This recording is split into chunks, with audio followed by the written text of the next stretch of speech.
Rebeldia legítima na Bíblia. Eu quero trazer para você aqui dois exemplos. Um no livro de Daniel e outro no livro de Atos.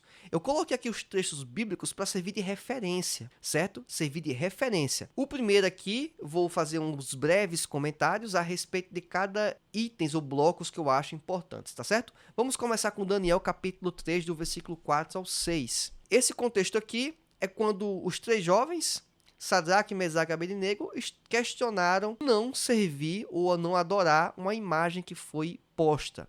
Mas vamos perceber como o texto nos traz algumas informações bem interessantes. Versículo 4, Daniel capítulo 3, fala assim: E o arauto apregoava em alta voz: Ordena-se a vós, ó povos, nações e gentes de todas as línguas, quando ouvirdes o som da buzina, do pífaro, da harpa, da sambuca, do saltério, da gaita, de foles e de toda sorte de música, vos prostrareis e adorareis a imagem de ouro que o rei Nabucodonosor tem levantado. E qualquer que se não prostrar e não adorar, será na mesma hora lançado dentro do forno de fogo ardente. Então existe uma norma, uma conduta, em que todo mundo deveria ter um ato religioso. Qualquer pessoa que desobedecesse já tinha uma punição previamente estabelecida, uma punição já marcada, ou seja, já teria um prejuízo se desobedecer.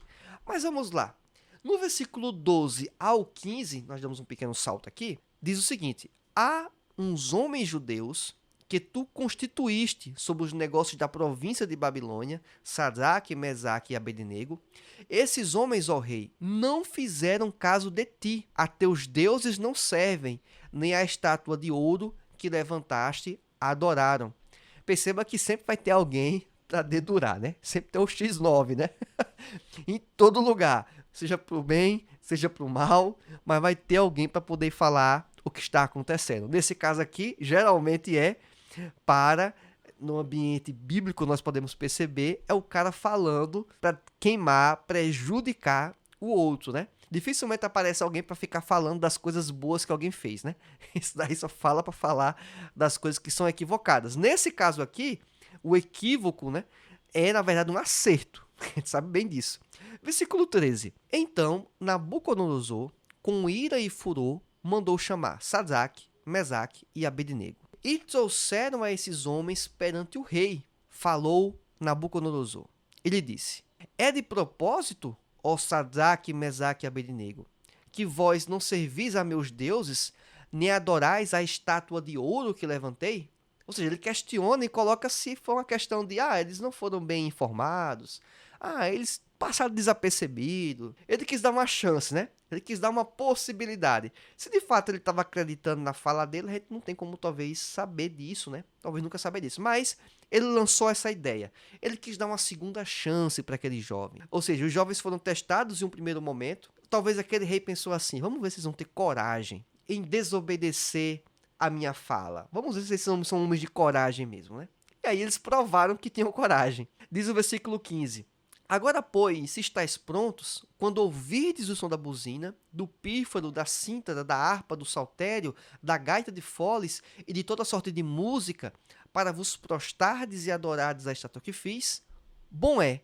Mas e se não adorardes, sereis lançados na mesma hora dentro do forno de fogo ardente. E quem é o Deus que vos poderá livrar das minhas mãos? Então o próprio rei, ele informa aquilo que deveria ser feito, a punição que seria empregada, e ele deduzindo, lógico, pelo conhecimento que ele tinha dos povos que faziam parte do seu reinado, inclusive dos próprios judeus, ele imaginava que poderia ser o quê? Exatamente a questão religiosa, em que aqueles jovens estavam deixando de fazer isso porque só queriam reverenciar ao único e verdadeiro Deus, ao Deus bíblico, o Deus dos judeus.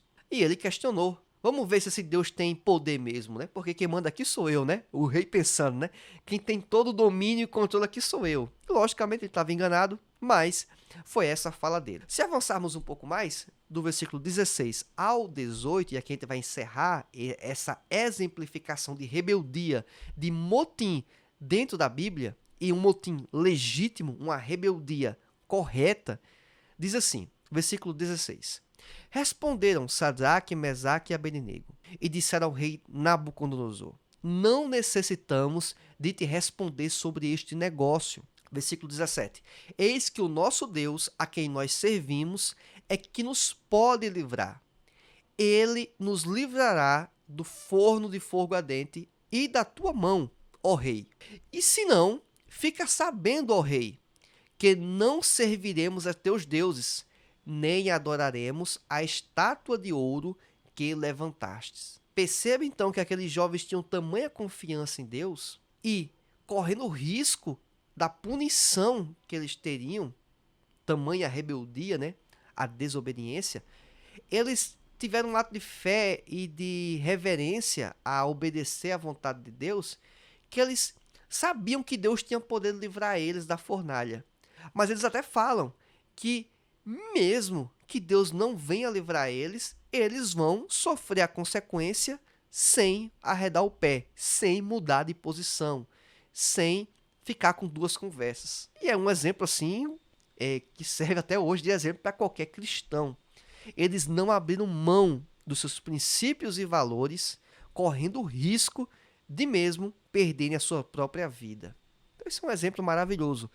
Isso foi o quê? Uma rebeldia. É uma pessoa desobedecendo à autoridade. Mas alguém não vai dizer, mas não deve se obedecer às autoridades? Sim, deve-se obedecer às autoridades. Só que não é a todo custo, não é a todo modo, não é sem critério, tá certo? Existem parâmetros.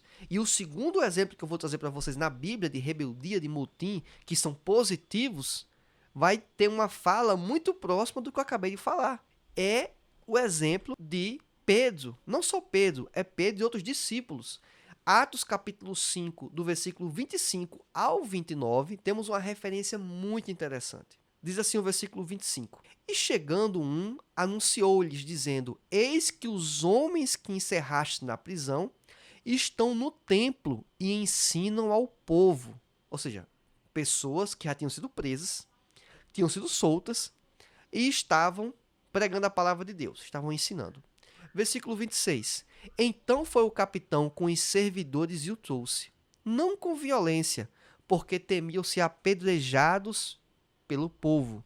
Mas olha que interessante, eles publicamente não agiram com truculência, mas a vontade, de acordo com o texto, é o quê? Que queriam agir com violência. Mas na frente das pessoas foi uma prisão, vamos dizer, uma apreensão correta, né? Com dignidade. Né?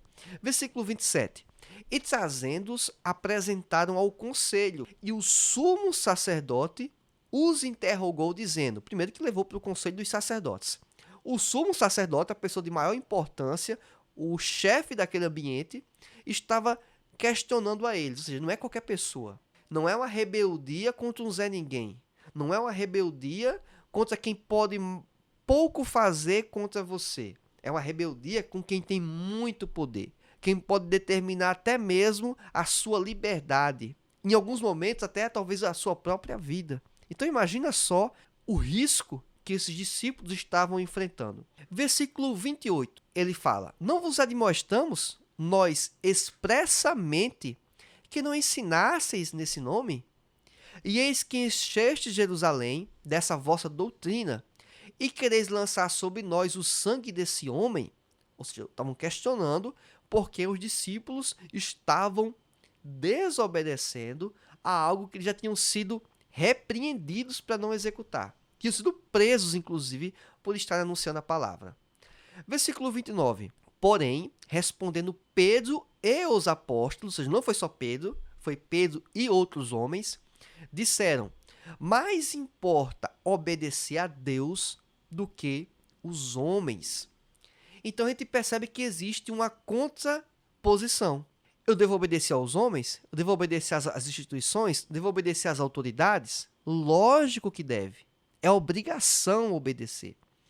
Mas, se a instituição, se uma pessoa, se um líder lhe pede, manda você fazer algo que é equivocado, algo que é errado, algo que é desonesto, imprudente, você vai fazer? Não, não deveria fazer. Imagina só o pai e a mãe que tem uma série de responsabilidades com o filho e incita o filho a fazer uma coisa equivocada.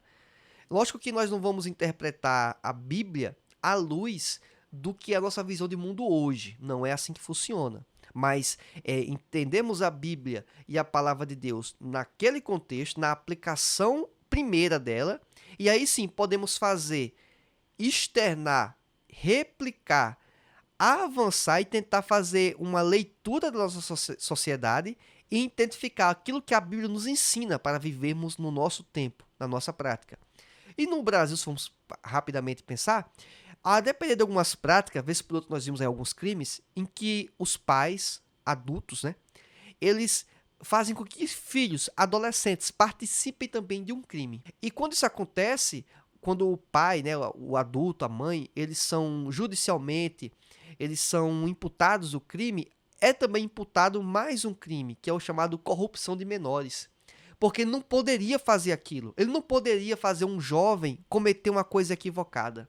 Mas ele está fazendo tal coisa. A mesma coisa acontece com o serviço público, se vamos pensar assim. Existe um chefe, um diretor, alguém que lidera um departamento, um setor, e instiga um outro servidor a cometer um crime, a fazer uma coisa errada, a liberar algo, a fazer vista grossa para alguma coisa. E aquele servidor de baixa posição, ele vai ter que desobedecer ao seu chefe. Ele vai ter que desobedecer à hierarquia. E vez por outra, nós vemos aí na grande mídia exemplos disso, em que pessoas de alto escalão, alto poder dentro de uma instituição, tentam dar uma carteirada, faz uma ligação, pede para fazer tal coisa, para facilitar a vida de alguém, quando na verdade não pode. Então, a desobediência e a rebeldia, elas são sim legítimas em algumas circunstâncias. Nós temos que avaliar isso. E quais são os parâmetros para isso? Alguém pode me perguntar. Quais são os parâmetros? Do ponto de vista bíblico, é muito fácil. A própria Bíblia nos mostra. Então, grande parte do que devemos obedecer e fazer está na Bíblia. Já está claramente exposto. Não é nenhuma maravilha, não é nenhuma novidade. Não é nada de extraordinário. Do ponto de vista talvez mais humano, podemos pensar assim, existem várias leis, diretrizes que falam o dever do cidadão, de um trabalhador, de um servidor público, de como ele deve agir. E quando vamos observar, grande parte dessas leis, falando aqui do ponto de vista mais do Brasil, elas são coerentes, são corretas. Essencialmente, grande parte delas estão plenamente corretas. E quando alguém vem instigar você a desobedecer a lei, olha só, alguém vem dizer, desobedeça a lei. Aí você faz o quê? Não, eu não vou desobedecer a lei, eu vou seguir a lei, eu vou desobedecer ao meu chefe, ao meu superior. Mas a própria lei não diz que eu deveria obedecer ao meu chefe, olha que interessante. A lei diz que eu tenho que obedecer ao meu chefe, ao meu superior, na minha empresa, na minha repartição pública. Eu tenho que obedecer. Mas só que a própria lei fala que eu não posso cometer tais ilícitos, tais crimes, que vai contra a própria legislação, que diz que eu tenho que obedecer a ele. Olha que coisa curiosa. Mas também não acontece na Bíblia? De igual forma, sim, a Bíblia fala que devemos obedecer às autoridades. Jesus falou, dai a César o que é de César, dai a Deus o que é de Deus. Ele reconheceu isso também. Mas o próprio Deus, o próprio Cristo, ele entende que você tem que obedecer integralmente ao livro de referência, o manual de referência, a própria Bíblia Sagrada. E vai ter hora que vai ter um aparente conflito. O que diz a Bíblia e o que diz o seu chefe que você tem que obedecer. Aí você vai ter que escolher. E você vai ficar com a Bíblia. Você vai ficar com o manual. Você vai ficar com um manual de norma e conduta. É ele que vai dizer o que é o correto. É ele que vai dizer quando a rebeldia é legítima ou não. E não eu que vou dizer isso. Não é eu que digo quando a rebeldia é legítima ou não. Eu apenas expresso a minha opinião.